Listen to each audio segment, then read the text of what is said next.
Bonjour à tous, nous nous retrouvons aujourd'hui au Kraken Bar au centre de Montpellier et je suis en très bonne compagnie aujourd'hui car je suis avec Marcan qui va m'accompagner au long de cet épisode pour l'animer et deux ingénieurs en R&D et innovation, du coup Alexandre Volpato et Vincent Gernigon. Je vous laisse vous présenter, peut-être commencer avec toi, présenter le parcours rapidement, la carrière, les études. Très bien, donc moi je suis ingénieur INSA Lyon 2008. En sortant en 2008, je me cherchais, j'ai fait un stage dans le domaine du solaire, un stage dans un bureau d'études dans le solaire, donc ça m'a bien plu et c'était aussi le moment du boom du solaire. Donc j'ai naturellement continué dans cette voie. Je suis resté dans ce bureau d'études à différents postes. J'ai notamment monté une agence de ce bureau d'études pendant 5 ans et demi, pas tout à fait 6. Et puis, au bout de cette période-là, j'ai basculé dans une autre entreprise qui est également dans le solaire, pour laquelle je suis rentré afin de monter le bureau d'études, chose que j'avais déjà faite par le passé. Et de fil en aiguille, j'ai occupé différents postes, mais assez rapidement, j'ai pris en main ce qu'on appelle l'innovation dans la boîte. Et je pense qu'on en parlera un peu C'est le cas. tout à l'heure. Vincent Gernigon, pur produit de Toulouse, donc ingénieur ANSIA 7 et docteur INSAIA. Génie chimique et bioprocédés de formation, et après j'ai cherché à toujours viser les petites structures, donc les PME et les startups. Depuis mon stage, ma thèse, et là sur mes 2 premiers emplois, je suis sur des startups sur du bioprocédé. Voilà. Bon, on va tout de suite entrer dans le vif du sujet. Déjà, Vincent, pour commencer, est-ce que tu pourrais définir ce qu'est pour toi la R&D? La R&D, très bonne question. Déjà, il y a recherche et développement. Déjà, dans recherche, tu as 2 aspects. Tu as la recherche fondamentale, celle qu'on va essentiellement retrouver dans l'académique.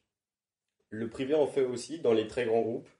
On va retrouver un peu de recherche fondamentale, mais pas à l'échelle des startups. Tu as la recherche appliquée. Là, tu recherches, mais tu as un objectif clair. Tu as un besoin et tu essayes d'y répondre. Et après, tu as alors que le fondamental, c'est vraiment pour la gloire de trouver, tu explores. Ouais. C'est vraiment, il n'y a pas de notion de bénéfice, enfin, c'est direct, quoi. Après, tu as le développement. Là, tu as trouvé quelque chose et tu essayes de le concrétiser vers quelque chose de commercial. Okay. Et après, tu as le 3e terme d'innovation. Après, là, c'est peut-être plus une interprétation personnelle, mais pour moi, l'innovation, c'est la R&D vue par les commerciaux. Tu cherches à le transformer ton idée en un business plan, en quelque chose. Mais voilà, tu vois à peu près l'espèce de spectre. Ouais. Et voilà, du très technique au plus appliqué, du scientifique au technique jusqu'au commercial. T'es d'accord avec ça, toi? Alors, sur la partie recherche, oui, je pense c'est des grands classiques, recherche appliquée, recherche fondamentale. Sur la partie innovation, effectivement, on est sur la fin de la recherche appliquée, et quelque part, on essaie d'utiliser les briques de la recherche appliquée pour les amener à des choses concrètes, à des business models, et donc les faire rentrer, disons, quand on parle d'une technologie, dans d'autres technologies, dans un système. Donc on est sur l'aval vraiment de la partie recherche et l'aval de ce qui peut sortir de l'académique. Effectivement, ce que disait Vincent, c'est il y a des choses qui sortent de l'académique et puis on ne sait pas ce qu'on va en faire, et puis quelques années plus tard, ça en sortent des innovations majeures, disons. Donc oui, je partage. Et vous jouez à tous les étages, c'est-à-dire vous faites toute la partie recherche, toute la partie aussi un peu marketing, un peu plus commercial, ou c'est très structuré? Alors, je pense que ça dépend de quelle entreprise on parle et de quel poste on parle. Aujourd'hui, je travaille dans une entreprise qui s'appelle Apex Energy, donc dans le domaine du solaire photovoltaïque. On est à peu près 120 sur Montpellier. on n'est pas fabricant.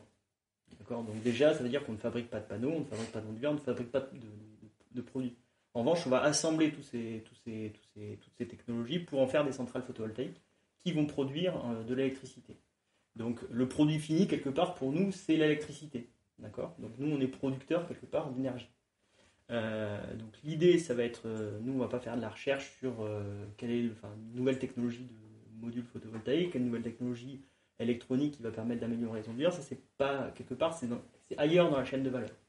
En revanche, là où je travaille en particulier, et le service travaille, c'est sur, effectivement, essayer de tirer profit de ces différents éléments, des nouveautés qui peuvent apparaître chez les uns, chez les autres, de temps en temps essayer de stimuler aussi les fournisseurs pour essayer d'avoir des technologies qui soient plus performantes. Donc là, on est sur une forme d'innovation, d'innovation continue. Voilà, on essaie d'améliorer la performance des équipements, et puis de temps en temps, on a une innovation, ce qu'on appelle de rupture. Alors, à l'échelle du solaire, ça peut être peu de choses, mais à l'échelle, on a tous en tête quelques innovations de rupture. L'électricité en est une, donc on dit souvent que c'est pas en améliorant la bougie qu'on a inventé l'ampoule. Voilà, donc là on est sur une innovation de rupture. Voilà, de temps en temps il y a une innovation de rupture qui arrive comme ça et qui change complètement les applications, qui change complètement le marché. Et donc il faut essayer de travailler sur ces deux aspects en parallèle, disons, essayer de faire évoluer les choses, suivre aussi le marché. Donc il y a aussi, on se compare toujours à des confrères, à des concurrents. Et donc il faut essayer de rester sur la ligne de front, disons, de cette innovation pour être le plus performant possible et pour que l'entreprise se positionne de manière la plus pertinente possible. Ok, donc en quelques mots, améliorer ce qu'on sait déjà faire et ce qui existe déjà, et à côté quand même essayer de se préparer bien se positionner pour ce qui s'apprête à être nouveau, et créer des nouveaux marchés peut-être plus compétitifs. Exactement, donc identifier, et surtout sur ce deuxième aspect, c'est la problématique principale, c'est identifier. Déjà poser la question. Quand on pose la question de qu'est-ce qui ne va pas et qu'on arrive on a fait 50% du boulot. Une fois qu'on a identifié les problématiques, à partir de là, on peut déjà travailler, mettre un programme de travail en place pour corriger, pour trouver une solution à cette problématique. Et donc c'est identifier ces problématiques, identifier éventuellement des technologies qui y répondent parce que dans tel autre domaine d'activité, on a déjà eu ces mêmes problèmes. Et puis après les déployer sur notre champ d'activité. Très bien. Donc vous mentionnez pas mal d'aspects différents dans ces deux souches qui sont la recherche et développement et l'innovation, qui ne sont pas forcément très distinctes. C'est quoi les qualités qu'on attend d'un ingénieur R&D et d'un ingénieur en innovation quelles sont les qualités et les compétences qu'on a et qu'on doit avoir pour exercer ce métier-là, donc la curiosité, je ne sais pas comment vous définiriez le profil d'un ingénieur dans cette souche. Tu peux peut-être commencer. La curiosité. Le 3/4 du boulot, c'est de répondre à des questions, c'est de chercher des solutions. Souvent, mon travail en tant que... Du coup, je travaille dans une toute petite structure, on est 2 employés. Mon précédent taf, j'étais le seul employé en tant que responsable R&D. Et le plus gros de mon travail, c'est on me pose une question qui vient de nulle part, qui vient de mes supérieurs, qui veulent du chiffre. Et moi, je dois répondre, est-ce que c'est faisable ou non? Et si oui, comment? Donc, il faut chercher des réponses, il faut être curieux, il faut aussi avoir une expertise, même si évidemment on apprend à apprendre, mais il faut avoir une culture scientifique assez large pour déjà savoir si on va pas droit dans le mur directement ou pas. Et une grande partie du boulot, c'est chercher, tout simplement. Je suis assez d'accord sur l'aspect curiosité. Ça amène l'aspect aussi culture générale et donc ouverture d'esprit, disons, de manière à essayer de balayer un large spectre de possibilités. Ne pas sélectionner a priori, on sélectionne tous, on a tous des a priori, mais ne pas sélectionner a priori une seule voie et en tout cas ne pas défavoriser des possibilités par rapport à d'autres. La persévérance, parce que des fois on rame, il se passe rien, et puis faut pas lâcher le morceau. Donc là-dessus, c'est vrai que les ingénieurs un peu généralistes sont plutôt bien placés, parce que, de par leur formation en tout cas, et après la personnalité rentre en ligne de compte. Certains sont très curieux, d'autres sont très en retrait, d'autres... après, chacun amène sa personnalité dans son métier. Et ce qui va faire qu'on va avoir des chercheurs, des personnes qui innovent, qui vont certaines très extraverties et leur moteur quelque part, c'est par exemple ça peut être de montrer leur qualité technique, d'autres ça peut être de se mettre en avant, d'autres tout simplement de faire progresser la société. Après les moteurs de chacun font qu'on se mobilise, en tout cas on apprend à mobiliser nos ressources personnelles pour pouvoir évoluer. Et la formation de départ, effectivement, c'est quand même un gros avantage d'avoir une formation généraliste pour pouvoir essayer d'aller aussi trouver des solutions ailleurs dans tout ce qui existe, dans d'autres domaines d'activité en particulier. Et la curiosité, l'envie de savoir, c'est hyper important pour pouvoir prendre le temps de lire, parce que c'est en mettant en lien des choses qui des fois n'ont rien à voir qu'on a une bonne idée. Voilà. Du coup, il y a une grosse partie finalement bibliographie où on va lire ce qui est fait dans des labos de recherche et vous appuyez dessus pour faire vos propres recherches, parce que des fois vous appliquez directement ce que des laboratoires vont faire pour avoir une solution ou... Il y a une grande partie du taf, oui, c'est de la veille scientifique. Une partie sur l'académique, même si c'est souvent très orienté vers du fondamental. Il y a un peu d'appliqué, bien sûr, qui est du coup plus facilement valorisable en tant qu'entreprise. Et la veille technique, c'est comme tu disais tout à l'heure, c'est regarder ce que font les autres. Est-ce qu'on ne peut pas s'en inspirer?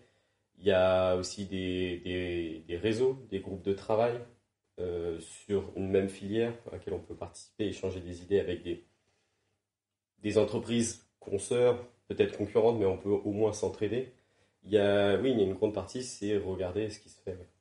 C'est une espèce de course du coup avec les concurrents, la concurrence.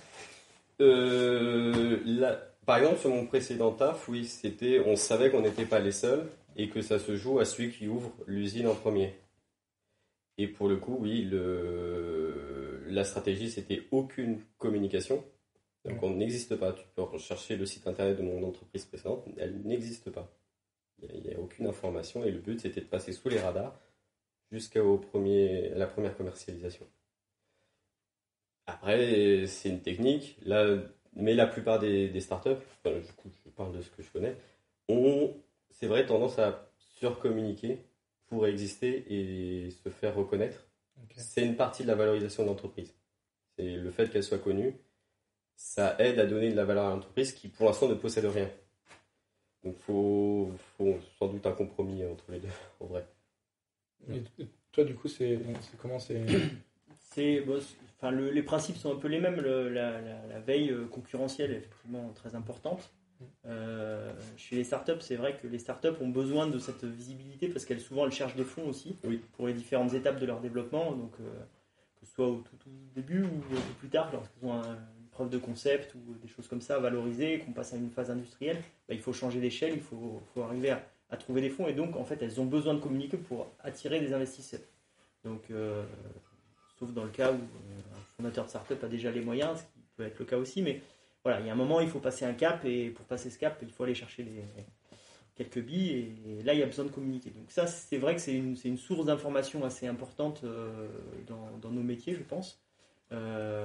Et effectivement, il y a une forme de surcommunication, parce que faut montrer qu'on est les meilleurs. Voilà. Pourquoi, à l'inverse, lorsqu'on va chercher des fonds, si on se met dans la position d'investisseur, pourquoi je vais investir chez lui plutôt que chez lui? Parce que lui, il a l'air un peu meilleur. Et en fait, en tant que fonds d'investissement, vous n'êtes pas spécialisé dans le domaine. La technique fine qui est derrière, les risques, les hypothèses, etc. Bon, il faut apprendre à en maîtriser, disons, le gros, mais il y a toujours la finesse, et ça, c'est le savoir c'est l'expertise qui va donner ça. Et l'expertise, elle est du côté des startups, même des entreprises. Et donc ça, c'est quelque chose, en tout cas, c'est une compétence qu'on acquiert. En tout cas, il y a besoin d'avoir de l'expertise pour pouvoir proposer de l'innovation, en tout cas de l'innovation incrémentale. Très bien. Vous parliez tout à l'heure un petit peu chacun de veille technologique, d'aller regarder ce qui se fait dans la recherche, d'aller regarder ce qui se fait chez les concurrents. y a la notion de brevet aussi, qui pour les boîtes, par rapport au labo, cristallise un peu les découvertes de l'entreprise. À quel moment on se place dans l'inspiration et à quel moment on bascule dans le plagiat? C'est quoi la nuance entre, entre les deux et comment on la voit, comment elle est peut-être au niveau légal, comment elle est placée? Alors, pour répondre, tout ce qui est publié, vu que c'est publié, c'est fait pour être échangé, partagé. C'est le principe même de la recherche académique, c'est le partage. Tu peux refaire la manip texto. C'est même au contraire, s'il y a le protocole, par exemple sur une expérience, si tu as le protocole exact, c'est une publi parfaite. Et elle est faite pour être reproduite et améliorée et modifiée et adaptée à ton cas. Pour ce qui est des brevets, il y a une clause particulière qui fait que tu as le droit de prendre une invention décrite dans un brevet pour de la recherche. Alors que si tu es dans un laboratoire académique, tu as le droit de prendre un brevet et en faire une expérience. Pour ce qui est d'en tirer une valeur commerciale pour ton entreprise, évidemment, c'est interdit. Voilà. Vous écrivez des papiers parfois ou jamais? Nettement moins depuis que je suis en thèse, oui, bien sûr. Ouais. Et dans le privé, c'est pas que ça arrive pas, mais c'est une volonté secondaire. Parce que, effectivement, les startups vivent essentiellement des levées de fonds, du moins dans un premier temps. Et un des premiers biais pour valoriser l'entreprise, évidemment, il faut qu'elle ait une certaine notoriété. Il faut qu'elle vende du rêve. D'où cette petite propension à parfois surcommuniquer. Et un troisième biais pour valoriser l'entreprise, ce sont les brevets. Ça donne de la valeur, ça donne une valeur commerciale à l'entreprise. À l'instant T, même si elle ne possède ni chiffre d'affaires, ni biens matériaux, l'entreprise a une valeur grâce à ses brevets. Donc souvent, les startups commencent d'abord par les brevets. Mais vu que les startups sont aussi très en amont sur la R&D, on a tendance aussi à travailler avec des labos de recherche, à faire des co-tutelles, à faire des partenariats de recherche. Et souvent, côté académique, ce qu'ils recherchent, c'est de la publi ou de la thèse. Et donc forcément, il faut faire un compromis. Donc il peut arriver de sortir quelques publis en tant qu'entreprise privée, mais c'est quand même plus rare. Ça vient plus dans un second temps. De ton côté, toi, Alexandre? Alors non, nous on publie pas ce qu'on trouve parce que, je suis dans un domaine qui est très très mouvant et l'angle de l'entreprise dans laquelle je suis n'est pas une entreprise technologique. On va pas se vendre auprès d'un autre bout d'un autre chaînon de la filière. On est vraiment au bout de la filière. Donc on n'est pas dans une chaîne intermédiaire donc de fabricants qui va, d'un produit semi-fini, disons, quel qu'il soit, pour arriver à... Voilà, on travaille vraiment sur la partie aval, donc il n'y a pas un besoin de communiquer là-dessus. En revanche, sur la partie brevet, aujourd'hui, ma vision des choses, c'est que c'est très mouvant. C'est-à-dire qu'il y a des brevets effectivement qui permettent de valoriser des startups, comme tu l'as dit. Il y a une guerre aussi de brevets, de brevets un peu plus conceptuels, disons, sur certains. On en entend parler souvent avec les GAFAM, notamment, qui déposent des milliers, des millions de brevets sur tout et n'importe quoi pour pouvoir ensuite aussi valoriser les choses. Et puis, avec aussi les problèmes qu'il peut y avoir en termes de propriété intellectuelle avec certains fabricants, notamment en Chine en particulier, où il y a eu toute une vague de produits copiés. Ça a été c'est moins le cas, j'ai l'impression, en tout cas en ce moment. Mais ça a été le cas il y a une période, là, une dizaine d'années, disons. Il y a beaucoup de produits qui étaient copiés, reproduits, et puis changés un peu pour contourner des brevets. Donc il y a cette capacité aussi qu'ont développé certaines entreprises à utiliser ce qui était publié, même en tant que brevet, pour pouvoir en faire quelque chose d'autre et contourner quelque part la propriété intellectuelle. Donc aujourd'hui, c'est vrai qu'il y a toujours une analyse un peu risque-bénéfice de publier un brevet quand on est dans des entreprises qui sont un peu installées et qui ne vivent plus de levée de fonds. Donc est-ce que je publie ce que je sais faire et à ce moment-là, ça peut être utile, quelqu'un peut s'en inspirer. Dans un marché qui bouge énormément, c'est pas forcément pertinent de breveter les choses. parce que bon, il y aura toujours quelqu'un qui va réussir à trouver une manière de contourner. Dans des marchés qui sont plutôt établis, par contre, quand il y a une innovation qui est réellement soit une innovation un peu de rupture, soit un changement de paradigme, ça peut être l'occasion de changer justement de se positionner, de prendre une avance technologique et d'embêter un peu les concurrents. Ça va durer 3 à 5 ans, le temps que les gens arrivent à contourner le brevet. Et ça permettra de poser en tout cas une pierre et dire on est là et prendre un coup d'avance. Parce que quand vous publiez un brevet, les autres boîtes, les autres entreprises, elles peuvent s'appuyer dessus pour l'améliorer. Un brevet, c'est breveté. Donc, en fait, la propriété intellectuelle de ce que tu as déposé t'appartient. Oui. Voilà. Donc, tu le brevettes à une échelle. Donc, ça peut être la France, ça peut être l'Europe, ça peut être le monde, ça peut être certains pays. Donc, ça, il faut en tout cas, ça coûte des sous aussi d'aller le breveter à droite à gauche. Et il y a des activités d'analyse de ce qui est breveté, ce qui mène à ce que notamment certaines grandes entreprises, lorsqu'ils ont un brevet qui a réellement de la valeur, ils en déposent des dizaines autour de manière à un peu flouter les choses. C'est lequel qui est important. Voilà, donc on noie un peu les concurrents derrière un espèce d'écran de fumée, disons. Ça donne le temps, 1 an, 2 ans, le temps de comprendre un peu quel est le brevet important, de reproduire la manip et d'essayer de se dire bon, ok, il y a eu une avancée qui a été faite là, comment nous on fait pour pouvoir en bénéficier.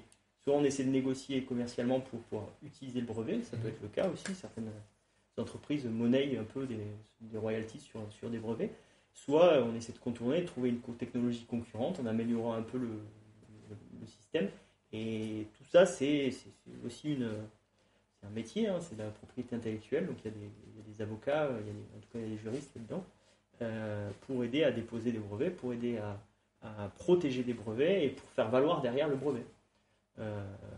C'est régulièrement dans beaucoup de domaines d'activité, il y a des procès pour violation de brevet. Et bon, après, les uns gagnent, les autres perdent, mais voilà, en tout cas, on essaie d'opposer en tout cas deux technologies et une technologie vis-à-vis d'un brevet. Voilà. Est-ce que ça a été copié ou des fois c'est un peu fin comme analyse. Et du coup, il existe 2 grandes stratégies. Ce qu'il faut savoir avec les brevets, c'est qu'à partir du moment où c'est posé, c'est rendu public. Donc effectivement, les grands groupes peuvent se permettre de poser des familles de brevets et de flouter les pistes. C'est pas le cas de toutes les entreprises, ça coûte extrêmement cher un brevet.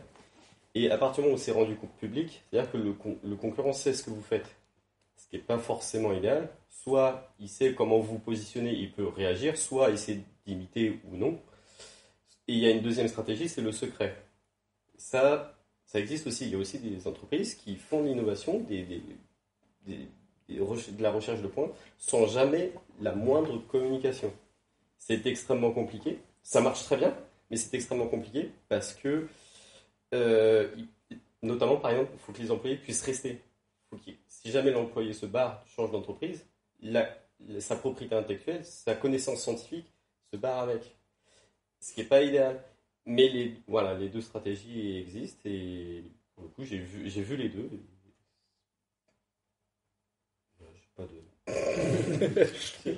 T'as peut-être dû signer une clause de confidentialité par exemple, voilà, sur mon ancienne entreprise, j'ai signé une clause de non-confidentialité assez chargée, par exemple. Okay. Et normalement, ce qui se fait, c'est par exemple de payer l'employé un peu au-dessus de la moyenne pour l'inciter à ne pas partir, par exemple. Il y a une échelle temporelle aussi sur les... Et voilà, alors, par exemple, sur une clause de non-confidentialité, c'est comme les brevets, tu as une zone géographique, un secteur d'activité et une période. Et une compensation financière. Parce que par exemple, parfois, ça peut être très contraignant. Par exemple, juste on t'interdit de faire ton propre métier sur l'Europe pendant 5 ans. Donc, il faut qu'il y ait une compensation financière. Bon, évidemment, les entreprises s'arrangent toujours pour ne jamais te la donner, mais c'est notre histoire. Vous parliez tout à l'heure de levée de fonds. Vous allez puiser où les ressources financières? C'est l'État, c'est le privé? Vous pouvez demander à l'ANR même Alors, encore une. Il y a plusieurs étapes en fait, tout simplement. En général, au stade vraiment du tout début de la start-up, il y a énormément un taux d'échec énorme sur les start-up. Il y a 4 sur 5 qui meurent. il n'y a que l'État qui peut se permettre de financer à perte à ce point-là. Donc en général, sur le tout début de la startup, c'est un financement public. Genre c'est 1 ou 2 employés pendant 2 ans, le temps de faire la preuve de concept. Après, une fois qu'il y a la preuve de concept, tu fais une vraie levée de fonds auprès de fonds d'investissement. Et là, en général, tu montes une petite équipe et tu essayes de concrétiser ta preuve de concept. Et là, en général, tu montes 3, 4, 5 personnes pendant 2-3 ans, le temps de concrétiser. Et là, c'est une vraie levée de fonds un peu plus conséquente. Et en général, il y a une 3e phase de levée de fonds. Et cette fois, c'est des investissements purement privés. Parfois, il y a un peu de public. Et sur cette 3e levée de fonds, qui est vraiment conséquente, en général, c'est, par exemple, fabriquer l'usine. Et là, on parle vraiment en millions. Et en général, il n'y a aucun investisseur qui va donner des millions sur quelque chose qui n'existe pas. Donc, il faut déjà que la startup ait généré un chiffre d'affaires, par exemple. Ce qui est assez difficile. En fait, cette période entre la 2e et la 3e levée de fonds, ça s'appelle la vallée de la mort. C'est là où toutes les startups décèdent. Parce qu'en fait, on réussit à transformer une preuve de concept, c'est-à-dire une manip de laboratoire, en quelque chose de commercial et qui génère un chiffre d'affaires, en 3 ans, c'est extrêmement difficile. Et c'est en général là où il y a le plus gros taux d'échec en termes d'innovation. Et si jamais ça marche, du coup, au bout de 5-10 ans, une startup a monté une entreprise, et en général sur ces 3-4 phases de levée de fonds. Après, l'histoire des startups, c'est aussi caractéristique de la manière dont on structure le marché de la R&D, innovation, on l'appelle comme on veut. Mais les gens qui portent souvent des idées ne sont pas forcément des gens qui savent les commercialiser. Oui. Donc il y a aussi une question de compétences, de profil, disons, de personnes, et des bons ingénieurs, des bons chercheurs qui vont un peu en aval de leur idée, de leur manip de labo pour pouvoir monter une start-up et puis pour pouvoir derrière essayer de faire grossir un peu une équipe. Ce ne sont pas forcément les personnes qui ont les mêmes qualités qui vont pouvoir aller trouver un marché. Et cette vallée de la mort, là, elle est là aussi parce que il faut transformer l'entreprise avec des moyens contraints et intégrer des compétences aussi qui ne sont pas forcément dans le scope de départ. Donc, ce côté portage d'une idée pour en faire une manip, une preuve de concept, puis l'industrialiser avec toutes les étapes intermédiaires et avec les levées de fonds, ça demande une grande intelligence de manière générale sur beaucoup d'aspects en tout cas et une multitude de compétences qui font que c'est compliqué de porter à une petite équipe avec peu de personnes une start-up. C'est ça. En fait, tout simplement, être ingénieur, être un bon scientifique, c'est pas le même métier que faire tourner une boîte. Même si c'est une boîte de 5 employés, ça n'est juste pas le même métier et c'est pas les mêmes compétences qui sont mises en jeu. Donc typiquement le format du jeune docteur qui a trouvé une bonne idée pendant sa thèse et qui veut la concrétiser, c'est pas si simple. Justement parce que faire tourner une boîte, c'est pas sa formation tout simplement. Et là-dessus, il y a certaines grandes entreprises, pour élargir un peu le spectre, on parle beaucoup de start-up, mais il y a certaines entreprises qui ont compris que cet aspect porter une innovation jusqu'à son industrialisation, ça pouvait se faire aussi non pas en externe et avec des investissements importants et des risques qui sont importants, mais on pouvait aussi sécuriser une partie des innovateurs en faisant de ce qu'on appelle l'intrapreneuriat. Donc vous avez des grands groupes français qui portent en tout cas donc des espèces de pépinières d'entreprises en leur sein. Donc c'est des employés qui vont pousser des idées, des recherches qu'ils ont faites jusqu'à l'étape d'en faire des entreprises. Donc il y a des exemples dans le domaine de l'énergie, il y a tout un tas de structures qui fonctionnent comme ça. Et puis il y a le côté privé qui porte des innovations pour leur propre compte. Il y a le côté public aussi, en particulier, en tout cas dans mon domaine de l'énergie, il y a le CEA, donc le Commissariat de l'énergie atomique et aux énergies alternatives. Donc CEA, le EA à la double casquette. Porte par exemple des innovations et essaie de monter un certain nombre de spin-offs d'entreprises qui sortent un peu du CEA, d'idées qui vont sortir un peu du CEA, mais dans lesquelles le CEA continue d'accompagner pour en faire des entreprises avec qui amènent une valeur sur la chaîne. Sur la chaîne. Voilà. Tu fais une petite pause. On peut faire une petite pause pour Question, préparer le prochain sujet. Donc, on appelle ça les petites questions. Donc, vous allez chacun poser une question à l'autre parmi celles qui sont dans ce pyramide 15. C'est des questions plus légères pour qu'on n'a pas l'idée d'incorporer dans ces sujets un peu plus sérieux. Donc voilà, c'est une petite pause un peu légère. C'est pas rien de gênant ou juste des questions moins formelles, on va dire. Si tu veux commencer, et la lie à voix haute et la pause à l'invité d'en face. Ça a l'air long. San Francisco ou Saint-Malo? Plutôt Saint-Malo, ouais. Je suis pas un grand voyageur, mais donc Saint-Malo c'est déjà loin d'ici. Je suis pas un grand voyageur, voilà, c'est des choix, je pense que c'est des choix de carrière aussi, des choix personnels. Pour ma part, je suis montpelliérain et après avoir fait un passage à Lyon, j'y suis revenu, donc ça me va bien, donc voilà, plutôt. Et pour des vacances. Pour des vacances aussi, mais plutôt Saint-Malo que San Francisco en vacances. Pour des, ouais, non, San Francisco, ça serait sympa. Après, non, en période de Covid, ça paraît compliqué quand même. Il va falloir attendre un an. Il va falloir attendre, ouais. Et toi, San Francisco, Saint-Malo? Oh bah un jour pourquoi pas, mais à court terme, déjà aller à Saint-Malo c'est plus jouable. Alors, oula. Pour ou contre le karaoké entre collègues?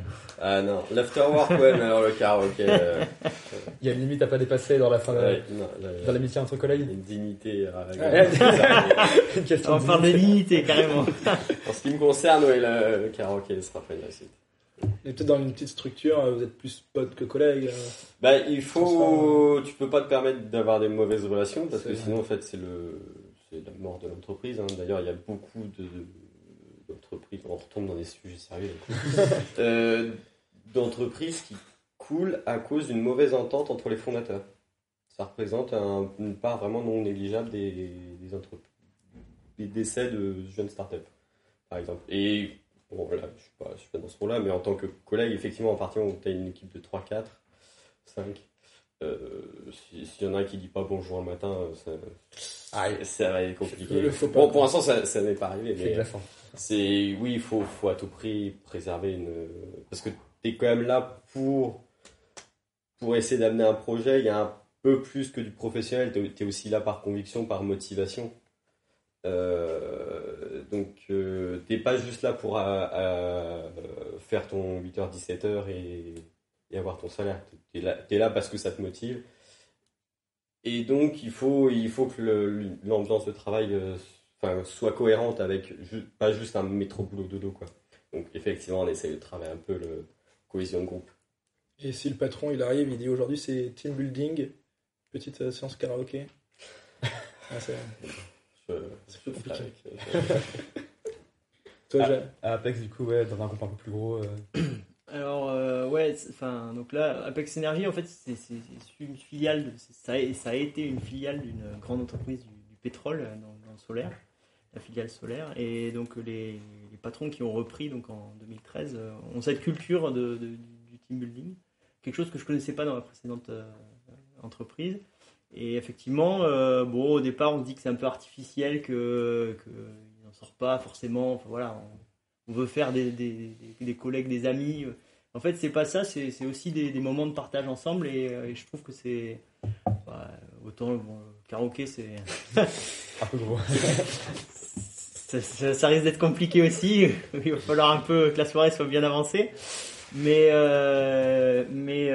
par contre, il en sort, ouais, je trouve que ça. Au final, ça rapproche quand même les gens dans l'ensemble. Après, c'est pas non plus une vérité absolue. Ça fournit des conditions un peu plus agréables. Sortir un peu du côté boulot, avoir d'autres trucs à se dire et partager d'autres choses que. C'est ça. Ok. C'est important aussi pour le quotidien, pour des moments un peu qui sont dans une entreprise. Il y a des moments qui sont faciles, il y a des moments qui sont plus durs. Quand on a aussi des choses à te raconter en dehors du boulot, ça permet de passer les moments plus durs aussi. Différemment. De façon un peu plus solide. Ouais, de se dire les choses aussi avec d'autres méthodes. Entendu. Peut-être un peu sentimental. Ouais, c'est ça. On va repasser donc à une seconde partie de la discussion. Je te laisse Je amorcer. suis prêt. Pourquoi pas amorcer le sujet de la pression, déjà par rapport à la concurrence, ensuite par rapport à l'objectif. Est-ce qu'on vous donne un objectif très ancré? On dit je veux ça dans 1 an et vous avez presque aucune liberté, il faut suivre à la lettre. Ou est-ce que c'est un peu plus, je fais mes recherches et je dis à mon patron ce que je pourrais faire vis-à-vis de ça? Il y a tout. Il y a tout. Il y a tout. Ça, Il y a à la fois des impératifs obligatoires. Il faut produire tant à telle date parce que c'est comme ça, il faut faire tourner la boîte. Et il y a des sujets un peu plus en amont où il faut réfléchir, tu dis je pense que peut-être, je pense que sans doute pas. Et tu peux faire maturer le truc un peu plus. Il y a vraiment là pour le coup. Non, il y a peu. il n'y a pas une trop grosse pression par rapport à la concurrence et cette espèce de course au brevet. Alors, bon, quoi, ça dépend. Sur mon entreprise précédente, oui, il y avait une pression dans la volonté où il fallait être les premiers, il fallait réussir, il fallait pas se planter. Là, on a un peu moins parce qu'on sait qu'a priori, on n'a pas tant de concurrence directe que ça. Bon, faut réussir suffisamment rapidement pour pas crever la gueule ouverte parce qu'on manque de fonds pour payer les employés, bien sûr. Mais il y a quand même une pression de réussite. Elle peut prendre plusieurs formes suivant les types de manageriat et le type de relation qu'il y a avec les supérieurs. Ça, c'est vraiment, je pense, c'est spécifique à chaque entreprise. La forme que peut prendre cette pression, soit elle peut être bon enfant et motivante et motrice, soit ça peut vraiment être anxieux et une angoisse pure et dure, quoi. Ça, c'est vraiment, c'est plus de l'humain et du personnel sur les relations humaines que tu établis au sein de la boîte. Et toi, Alexandre, vu que tu es dans une branche innovation d'une boîte qui fait pas que ça, qui fait d'autres choses, est-ce qu'il y a une sorte de pression on doit malgré tout, dans cette structure innovation, être compétitif pour pas que la légitimité de cette branche de la boîte soit remise en question Alors, nous, la pression, elle vient du marché, effectivement, elle vient de la concurrence. On est dans un marché qui est établi avec une multitude de concurrents. Donc, comment dire, il y a des fois où on est plutôt en avance. À ce moment-là, c'est des périodes un peu fastes où on dégage des marges qui sont peut-être un peu plus importantes que nos confrères parce qu'on a compris ou on a fait les choses d'une manière un peu différente. Et puis, il y a des phases où on est un peu plus en retard ou sur des segments de marché où on a un peu du mal à se positionner. Et là, il faut tout reprendre, c'est-à-dire qu'il faut essayer de déconstruire un peu la manière dont on fonctionne, essayer d'aller chercher de l'information, comme on le disait tout à l'heure, avec de la veille, regarder comment font les autres, essayer d'optimiser les choses pour proposer quelque chose de plus efficace, plus compétitif, voilà. Après, on peut utiliser tous les angles de vue, mais il y a ce côté, cette analyse économique, effectivement, à faire. Et après, lorsqu'on modifie comme ça des manières de gérer les projets, pour nous, en tout cas, c'est ça le fond du sujet, ça a des impacts opérationnels sur comment on fait les choses, quand on fait les choses. Donc il faut structurellement que l'entreprise, elle change, elle soit un peu mouvante. Donc il faut garder c'est un des objectifs de la direction, c'est de garder l'entreprise en capacité de bouger. Voilà, que les choses ne soient pas figées, qu'on ne sclérose pas l'entreprise dans une forme, parce que le jour où l'entreprise elle se stabilise, disons, à ce moment-là, si le marché bouge, on est plus lent à bouger.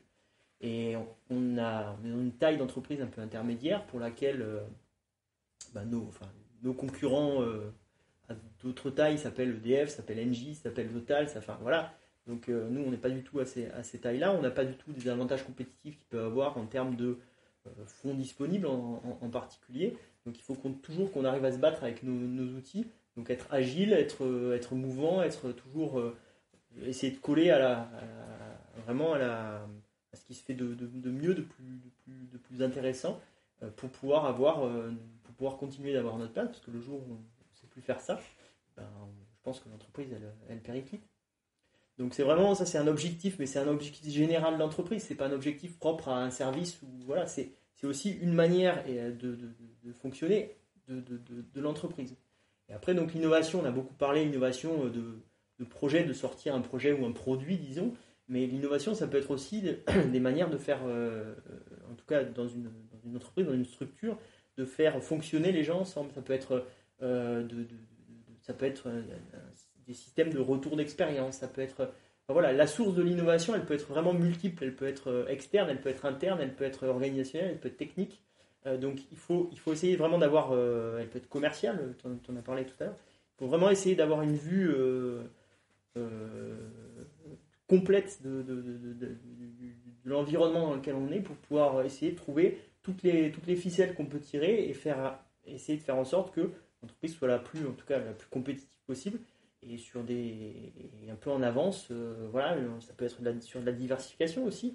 On peut dire, aujourd'hui, on travaille, en tout cas dans le solaire, pourquoi demain on ne ferait pas, je dis n'importe quoi, de l'éolien?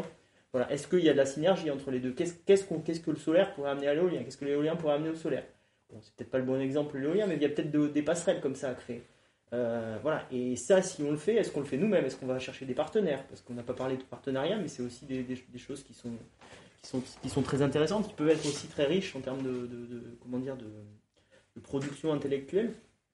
C'est de s'appuyer l'un sur l'autre et d'essayer de trouver quelque chose qui fait qu'on va aller ensemble sur des projets. Ça peut être une manière innovante, une manière novatrice d'aborder un sujet, un projet, de développer quelque chose. Donc voilà, il faut... Et c'est, en fait, pour revenir sur ta question de tout à l'heure, là, je pense qu'il y a une volonté de remettre en cause de manière permanente les choses, de jamais se dire on est arrivé et maintenant on s'assoit dans le canapé et puis c'est fini. Non, ça marche pas ça. En fait, c'est toujours de dire non, en fait, une forme d'insatisfaction. Je pense que voilà, il faut y avoir une forme d'insatisfaction par rapport aux choses, de dire ouais, on est là, ouais, c'est bien, il faut savoir s'en satisfaire, mais il y a encore un peu mieux là. Donc d'essayer de gratter ces quelques pourcentages qui font que on sera un peu plus performant justement.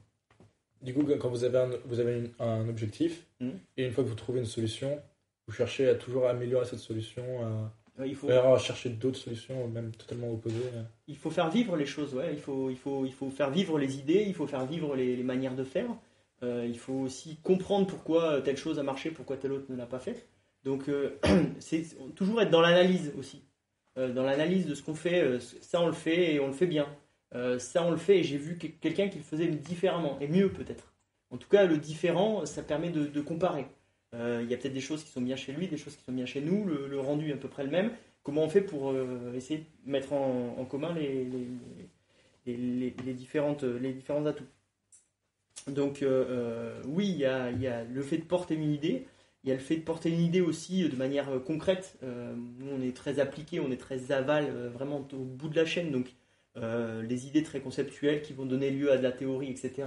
On va les regarder, mais disons qu'on ne va pas y passer énormément de temps. Il faut qu'il y ait un débouché derrière. Qu'est-ce qu'on va en faire? Donc il faut qu'on arrive presque à tirer déjà un trait entre l'état où on en est et l'état où on veut arriver, et pouvoir se dire voilà, telle idée, ça va nous permettre d'attaquer tel nouveau marché sur lequel on n'était pas. Et comment on fait pour arriver, enfin voilà, on va mettre les quelques étapes clés. Et pour revenir à ta question sur l'impression du résultat, sur l'innovation et la R&D, il n'y a pas d'attendu. C'est-à-dire, on ne peut pas dire, je sais pas moi, si tu fais du vélo, tu vas à 20 km/h, je te dis, il faut aller à 100 km/h. Bon, voilà, d'accord, comment je fais? Je mets un moteur à un moment, tu vois. Donc là, tu vas essayer de réagir et on va mettre les idées. Quand tu sais pas jusqu'où tu peux aller, en fait, quand tu sais pas si c'est 30, 40, 50, 60, en fait, tu peux pas mettre un seuil. Donc en fait, en tout cas la manière dont ça se passe dans mon entreprise, c'est que j'amène des idées qui sont challengées. Voilà, mon patron me dit ça c'est bien, ça c'est pas bien, ça on y repensera plus tard. Voilà, mais ça on le sélectionne. Voilà. Donc et cette idée-là, comment on la met en œuvre? Donc après on met en place un plan d'action, et après ce plan d'action on essaie de le suivre, de le dérouler pour faire en sorte que au bout un plan d'action, c'est un projet, c'est de la gestion de projet, donc c'est du temps, des moyens. Voilà, donc on essaie de dérouler ce plan d'action pour avoir des résultats à la fin qui sont ceux escomptés ou pas. Voilà. Et quand on a un plan d'action comme ça, est-ce qu'on y va à fond, on se donne tous les moyens pour réussir, ou est-ce qu'on reste quand même un peu sur cette remise en question, en mode, il y aura peut-être une nouvelle solution, on va arrêter au milieu? Alors, nous, on est encore une fois, on est très aval. Donc, on voit un peu ce vers quoi on entreaperçoit, en tout cas, ce vers quoi on doit arriver. On n'est pas dans le brouillard, dans la recherche un peu fondamentale où on ne sait pas ce qu'on doit trouver, quoi. Nous, on aperçoit un peu où on doit arriver, donc on se dit, bon, bah, il faut qu'on arrive là-bas. L'idée, c'est ce qu'on a choisi pour y arriver, c'est on prend tel chemin. Et donc, tout simplement, en fait, on va dérouler le plan d'action. On va aller jusqu'au bout. Okay. Une fois qu'on est au bout, bon, ben, on a fait les choses, ça a été bien, ça n'a pas été bien, on fait un retour d'expérience. On se dit, ben, au final, non, on aurait dû faire différemment et la prochaine fois, on fera mieux. L'avantage qu'on a, c'est qu'on travaille sur beaucoup de projets, donc ça nous permet de faire de l'amélioration continue très, très, très facilement. Et donc, une fois qu'on a tiré ce premier projet, on en fait un deuxième, troisième, quatrième, cinquième. Puis après, on fait en sorte de faire un vrai retour d'expérience en disant, bon, c'est comme ça qu'il faut le faire. Et là, maintenant, ben, moi, mon rôle, il est un peu fini. C'est plutôt, après, je passe les manières de faire, les outils, etc. au bureau d'études, qui va lui traiter le travail, disons, en quantité et en mode industriel plutôt, voilà, qui va arriver à stabiliser un peu ce qu'on a mis sur le papier, en sachant que, ben voilà, moi j'aurais vu 4-5 situations, ben, le bureau d'études, ils vont être confrontés à plein de situations très très diverses, et à ce moment-là, ben, il faudra adapter aussi les manières de faire qu'on a défrichées un peu, pour en faire des choses qui soient industrialisées et qui tournent, disons, qui soient bien huilées. Toi, c'est la même méthode de travailler ou pas du tout? Une fois que tu as rempli l'objectif. Je suis beaucoup plus en amont et le travail n'est jamais fini. Okay. Mes tâches évoluent au quotidien et le but c'est de faire. Et quand on a fini les tâches, il faut la suivante. Effectivement, je ne suis pas encore au niveau où ça tourne et on cherche à optimiser, à améliorer, à comprendre et à jouer sur les potards pour que ça soit optimal, à améliorer continu, chercher de nouvelles solutions. Là, c'est réaliser, c'est concrétiser quelque chose qui n'existe pas encore. Donc ça, la question se pose pas comme ça. Et une fois que tu as trouvé du coup la façon pour concrétiser, pour réaliser ton objectif, ce que tu veux faire, c'est fini ou... Bah, c'est qu'il y a toujours un truc à faire. À partir du moment où l'usine n'est pas construite, il y a toujours quelque chose à faire. Tu fais étape par étape. Le plus simple, c'est la marche en avant. Moi, par exemple, là en ce moment, je transforme des algues en plastique. Donc, d'abord, il y a savoir faire pousser les algues. Après, il y a savoir transformer les algues. Et après, il y a savoir fabriquer le plastique. Donc, déjà, voilà, d'abord, tu fais pousser les algues. Après, tu apprends à la transformer, etc. Et tu essayes évidemment de mener les tâches en parallèle. Et au fur et à mesure, ça avance. Du coup, en R&D, il n'y a pas de fin de... Toujours... La fin, c'est la réalisation c'est avoir une production qui tourne en continu, enfin un procédé continu qui tourne et qui est commercial. Pour l'instant, on est sur la phase de construction et il y a pléthore de tâches dans tous les sens qui arrivent et le but, c'est de réussir à tout mener en parallèle.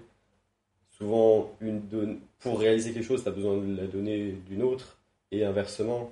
Et le but, c'est de réussir à acquérir les connaissances à peu près façon synchro pour pouvoir avancer sans être trop boiteux. En quelques mots, du coup, toi, on a un cahier des charges, on essaie de le remplir, alors que toi, vous êtes à l'étape au-delà là, on a déjà des produits qui marchent et on essaie de les améliorer, donc il n'y a plus de cahier des charges, on est juste dans voir jusqu'à où on peut aller dans la transformation de ces produits. C'est un résumé. Oui, pour simplifier, ouais, c'est ça. Après, le cahier des charges, il bouge tout le temps un petit peu. Okay.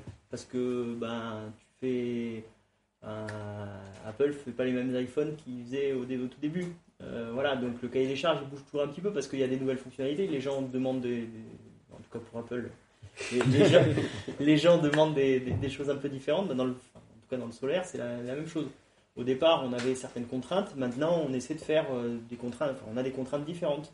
Contraintes de qualité qui sont plus élevées, par exemple, que ce qu'on faisait au départ, sur les terrains d'implantation, sur l'aspect environnemental des choses, sur un bilan carbone sur les modules, sur tout un tas de... Enfin, on a une montée aussi en compétences de la filière, donc on se regarde dans une glace et on se dit, ok, ça ressemble à un panneau solaire, mais il est moche, donc on essaie de l'améliorer. Voilà, donc, oui, le principe c'est ça, c'est le cahier des charges, on le déroule. Par contre, oui, on est dans l'amélioration continue, mais il y a des nouvelles manières de faire, des nouvelles manières de commercialiser l'électricité. Aujourd'hui, l'autoconsommation, par exemple, donc le fait de consommer l'électricité directement de son toit dans sa maison, ça fait qu'on n'est plus simplement producteur d'électricité, on va aussi s'intéresser à qu'est-ce que consomme le consommateur. Donc, en fait, antérieurement, on produisait de l'électricité et puis un électron est un électron. Là, un électron n'a plus la même valeur. Parce qu'un électron qui soit consommé à un moment où l'électricité coûte cher, c'est un électron qui a du poids, et un électron qui est consommé à un moment où l'électricité vaut peu cher, ça n'a pas le même poids. Et donc là, il faut essayer de réfléchir. Ok, qu'est-ce que ça impacte sur mes centrales ? Les prix chers d'électricité, c'est le matin, le soir. Donc il faut que j'essaie de capter le soleil du matin et le soleil du soir. Donc en fait, mes centrales qui étaient au sud, parce que en fait, c'est là que j'ai le plus d'ensoleillement, disons, en moyenne annuelle, mais en réalité, il faut que je les incline, que je fasse du est-ouest. Parce que je vais essayer de capter des heures du matin et de soir. Voilà, donc en fait, oui, l'objet reste le même, ça reste un panneau, ça reste une centrale photovoltaïque, et le fonctionnement ne change pas. Par contre, les contraintes, elles changent, le cahier des charges, quelque part, il évolue, et on se retrouve dans une situation où il faut que nous aussi, on évolue, parce que si on reste avec nos belles centrales plein sud, et on n'est plus compétitif par rapport aux confrères qui aura réfléchi, et qui se sera dit, on va faire est-ouest. Après, vous êtes dans deux domaines différents, mais est-ce que ça évolue très vite, la technologie en ce moment ? Là, pour le coup, je parle pour la filière des algues. C'est une filière qui part quasiment de zéro. Les quelques exploitations, en tout cas en France, de culture d'algues qui existent, soit c'est de la récolte en mer, très peu, soit c'est de la culture artisanale. Notamment, par exemple, il y a quelques spiruliers, donc des fabricants de spiruline en France, et on est vraiment quasiment au stade artisanal. Il y a quelques exploitations semi-industrielles, on va dire, mais pour le coup, on n'est pas sur quelque chose qui existe, en tout cas en tant que filière industrielle. Donc on part de zéro, donc il y a un gros taf, c'est choisir les technologies, les fiabiliser, faire les monter en échelle. C'est-à-dire c'est pas la même chose entre avoir un bassin d'algues dans son jardin ou dans son champ et en avoir 100 hectares pour alimenter une production industrielle à très grande échelle. C'est pas du tout les mêmes contraintes, les mêmes contraintes. Donc là, il y a un peu plus la notion de on part de zéro et on essaye de réaliser au mieux avec l'état actuel des connaissances. Mais par contre, c'est un secteur qui évolue très très vite. Justement parce qu'il y a à la fois côté académique un gros engouement et une grosse production de connaissances. Et côté privé, un gros engouement aussi. Et avec énormément de projets qui démarrent. Et qui du coup sont un peu évidemment concurrentiels. Mais avec des approches différentes. Donc c'est constructif en tout cas. Nous, dans le solaire, ça bouge très très vite, hein, c'est-à-dire que on est sur une loi de Moore, hein, c'est-à-dire qu'à chaque fois que le marché double, on divise par 1,5 à peu près les prix, notamment des panneaux. Les technologies aussi, on est sur des technologies, sur les onduleurs, on est sur des technologies d'électronique, donc des choses qui bougent également très très vite. Oui, on est en perpétuel, on a un sentiment de bouger très très vite. Oui. Et puis c'est pareil, le solaire il y a 10 ans ça n'existait pas, il y a 15 ans ça n'existait pas ou quasiment pas en France, les puissances étaient ridicules. Et on subit un boom énorme. Et dans la société dans laquelle je suis, l'année dernière on a doublé notre parc de centrales, cette année on est encore en train de le doubler. L'année prochaine, on va quasiment encore le doubler. Donc, si vous voulez, les volumétries aussi sont assez importantes. Donc, c'est aussi on a beaucoup parlé de qualité, de projets, de produits, etc. Mais c'est aussi sur les manières de faire. Comme on ne fait pas la même chose lorsqu'on a un parc d'une certaine taille et lorsqu'on a 4 fois ou 6 fois ce parc. En tout cas, on essaie d'avoir une forme d'économie d'échelle. Donc, c'est des choses aussi qu'il faut essayer de travailler pour les penser en tout cas et essayer de faire en sorte que les gens n'aient pas le même travail lorsqu'ils avaient une certaine puissance et un certain nombre de centrales à gérer, et puis lorsque les centrales sont 2 à 10 fois plus grosses, 2 à 10 fois plus grosses, et puis qu'il y en a 2 à 4 fois plus, quoi. Voilà, donc oui, on est en perpétuel mouvement, et il y a, dans ma branche, j'ai un sentiment d'être sur une espèce de de course effrénée, voilà, à s'améliorer, à fonctionner. Ça a été technologiquement parlant, c'est vrai, et c'est aussi vrai sur l'organisation, sur les marchés aussi, sur la manière dont fonctionne le solaire. On est de plus en plus en train de se rapprocher de mécaniques de marché d'électricité, donc c'est-à-dire où on travaille on est en véritable compétition avec du nucléaire, du gaz, etc. Et donc là, on découvre encore un nouveau monde, puisque en fait, on va se comparer à des gens qu'on ne connaît pas. Okay. Et donc là, on entre dans encore une nouvelle dimension. Il y a une espèce de course aussi contre le réchauffement climatique, ou ça c'est en arrière-pensée plus? Alors ça peut être, ça ce sont des, en tout cas, personnellement, c'est une source de motivation. Après, à l'échelle, si on regarde, alors il y a un grand débat là-dessus. Je ne voudrais pas monopoliser non plus le temps sur le sujet, mais le bilan, disons, carbone du solaire et du nucléaire sont assez proches les uns des autres. Donc, à l'échelle de la France, c'est pas parce qu'on déploie beaucoup de solaire qu'on va vraiment décarboner massivement l'électricité. Si on regarde à l'échelle européenne, par contre, ça n'a rien à voir. C'est-à-dire que vous avez des pays, notamment des pays d'Europe de l'Est, qui fonctionnent avec beaucoup de charbon, et là, oui, en fait, l'impact est massif. Donc la question, c'est qu'est-ce qu'on décarbone pour passer sur de l'électrique. Typiquement, voilà, la question en ce moment, c'est on est en train de passer de l'automobile, de la voiture essence à une voiture électrique. Est-ce qu'on décarbone ou pas? Voilà, donc ça, il y a encore débat d'experts. Bon, il semblerait que la voiture électrique soit un peu plus performante, mais je ne suis pas expert sur le sujet. Voilà, donc la course, elle est là. Est-ce qu'on arrive vraiment à capter de l'électricité, à capter du carbone, enfin plutôt à ne pas produire du carbone? Il semble que quand même la sobriété soit quand même un atout assez important à essayer de travailler là-dessus. Voilà. Et puis il y a bien sûr les impacts environnementaux aussi. On est sur un mécanisme productiviste. Hein. Le solaire, on consomme des panneaux photovoltaïques, des onduleurs également. Donc on consomme des matériaux, donc en particulier du silicium. Donc il y a des carrières de silicium qui s'ouvrent au travers du monde. L'activité d'extraction de silicium n'est pas une des activités les moins polluantes ou les moins destructrices de l'environnement qui soit. Voilà, mais il faut être conscient de ce qu'on consomme aussi et de ce qu'on produit aussi. Je pense dès qu'on consomme quelque chose, dès qu'on installe quelque chose, oui, il y a des impacts. Après, il semble quand même... en tout cas, j'ai l'impression que dans le solaire, on n'a pas à rougir C'est une bonne alternative. Finalement. C'est ça, voilà. C'est une très bonne alternative. Un bon compromis, exactement. C'est un bon compromis dans le monde dans lequel on vit. Après, c'est peut-être technique, mais il n'y a pas un aspect écologique dans les bouteilles plastiques en algues? Sur bioprocess, en général, pas spécialement les algues, mais le bioprocédé rend accessible toute une nouvelle voie d'application et de produits de façon beaucoup plus simple. Parce qu'en général, une culture biologique, c'est quelques dizaines de degrés, c'est une température ambiante, voire un peu tiède, c'est un petit peu de nutriments, enfin c'est des conditions douces, c'est de la chimie douce. Alors que sur de la chimie lourde, un réacteur de chimie classique, c'est 150 bars, 500 degrés. C'est des consommations énormes, c'est des productions aussi énormes.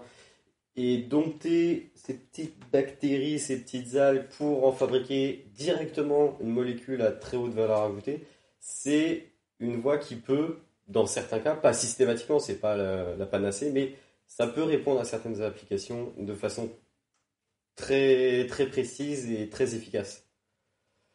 Par exemple, on fait de la levure de bière pour faire des alcools depuis des millénaires parce que ça marche extrêmement bien et c'est extrêmement simple. Alors que si on faisait la même chose en bécher avec des produits chimiques, ça nous prendrait 50 étapes et on aurait 10% de rendement. Alors que sur une levure, c'est extrêmement efficace. Et là, le but, c'est de reprendre un peu cette idée de faire de la chimie en une seule étape, en conditions douces, pour partir d'un produit facilement accessible et directement avoir le produit à haute valeur ajoutée. Ça, c'est le rêve du bioprocédé. Après, par exemple, sur sur les algues en particulier. Là, ce qu'on essaye de faire, c'est un peu pareil dans le mouvement du changement climatique, c'est quand le plastique, c'est fantastique dans le sens où c'est extrêmement pratique, mais aussi extrêmement polluant. Par exemple, en France, on met tous dans la poubelle recyclage. En réalité, il n'y a que 30% qui sont réutilisés. Donc, dans ce qu'on met dans la poubelle, il n'y a que 30% qui finissent réellement dans un nouveau produit. Donc, tout le plastique qui ne redevient pas un nouveau plastique, il est perdu. Et c'est une matière fossile, c'est du pétrole. Donc, c'est-à-dire que c'est définitif, on ne le récupérera jamais. Et nous, ce qu'on essaye de faire, par exemple, en ce moment avec Eranova, le but, c'est de remplacer une partie de cette matière pétrole par de la matière algale, donc des algues, essentiellement des algues d'échouage. Donc en plus, les algues vertes, celles qui sont sur les plages, qui puent et qui font chier, tout simplement. Donc le but, c'est en plus de valoriser, si possible, autant que faire se peut, un déchet qui a un coût économique et sociétal pour les communes qui sont touchées par ces échouages d'algues. On en produit aussi. Et le but, c'est de remplacer, de soustraire une petite portion de pétro-sourcé par du biosourcé, tout simplement. Tout en essayant évidemment de garder des propriétés physiques et mécaniques intéressantes pour le matériau. Très bien. Peut-être une petite question pour conclure. Donc, vos métiers, c'est quand même des métiers de l'innovation, recherche et développement, des métiers qui sont dans le but de trouver des solutions, progresser, avancer sur des technologies existantes ou non. Est-ce qu'il y a un moment où on arrêtera de progresser là-dessus, on aura atteint un cap où on fera une petite ouverture pour la fin? C'est cadeau. Waouh. Vous avez 2 heures. J'ai pas l'impression, j'ai l'impression que c'est propre de l'humain d'avoir envie de faire différemment, mieux, autrement. Le mieux est toujours sujet à des considérations, disons, quelque chose est mieux que quelque chose d'autre en fonction de valeur, donc il faut toujours voir ce qu'on met derrière. Mais en tout cas, on veut toujours faire autrement et voir s'il est possible de faire autrement. Donc, non, j'ai pas l'impression. J'ai l'impression que dans tous les cas, c'est des métiers d'avenir. C'est des métiers qui permettent à une entreprise de voir l'avenir. Donc, c'est des métiers qui sont importants à l'échelle d'une entreprise, quelle que soit sa taille. Voilà, et c'est des métiers qui sont plutôt valorisants dans le sens où on ne travaille pas sur des manières de faire du passé, on essaie de se projeter. Donc on n'est pas, on n'est pas à la remorque d'une entreprise, on est plutôt dans la locomotive, quoi. Voilà, donc ça c'est très important. Et la particularité, en tout cas, dans l'entreprise où je travaille, j'ai 2 casquettes qui sont d'une part gérer l'exploitation, donc le service qu'on appelle le service performance et l'innovation. Et je trouve que c'est très important d'avoir ce bouclage, disons, de regarder ce qui s'est fait pour pouvoir essayer de projeter sur ce qu'on va faire. Et là, c'est une passerelle qui est vraiment très intéressante parce que, en fait, on arrive à voir les erreurs et les conséquences des erreurs qu'on a faites dans la phase de construction, dans la phase de conception, etc. pour pouvoir se dire, non, ça, il ne faut plus le refaire parce que ça, c'est vraiment un boulet qu'on va traîner pendant des années et des années. Et donc, il faut faire autrement. Et donc, de penser en fonction des erreurs qu'on a faites, c'est vraiment très enrichissant parce que c'est des erreurs qu'on apprend. Et effectivement, d'être à cette position-là, c'est vraiment, en tout cas, ça donne des outils pour faciliter la tâche. De ton côté, Vincent. La science est infinie. Il n'y aura pas de fin. Ok. À ton échelle, dans ton métier, admettons que d'ici quelques années, vous arrivez à trouver le process et à le pérenniser. Est-ce qu'il y aura toujours des manières Des nouvelles applications, ouais. Des nouvelles matières premières. Là, par exemple, on travaille sur l'algue verte, celle qu'on trouve en France, notamment en Bretagne, ou ici, en Camargue, c'est plus dans les étangs. Après, des algues d'échouage, il y en a aussi, par exemple, dans les Caraïbes. Les sargasses, il y a la mer des sargasses, c'est une catastrophe absolue. Ça peut être une nouvelle biomasse, par exemple, une nouvelle façon d'approvisionner. On peut aussi avoir des nouvelles applications. On a une matière qui a plein. Nous, on fait une valorisation assez simple. C'est-à-dire qu'on prend la matière, on la raffine, on la sépare en 2, et après on l'intègre dans des plastiques en fonction des propriétés qu'on souhaite. Mais on pourrait imaginer 1000 autres applications dans les matériaux, avec ou sans plastifiant, avec ou sans...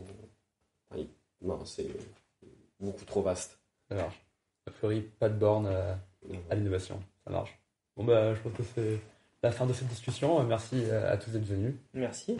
Et puis, donc, on était au Kraken Bar à Montpellier, dans le centre. Merci à eux de nous avoir invités pour ce cadre très sympathique. Au revoir. Au revoir. Au revoir.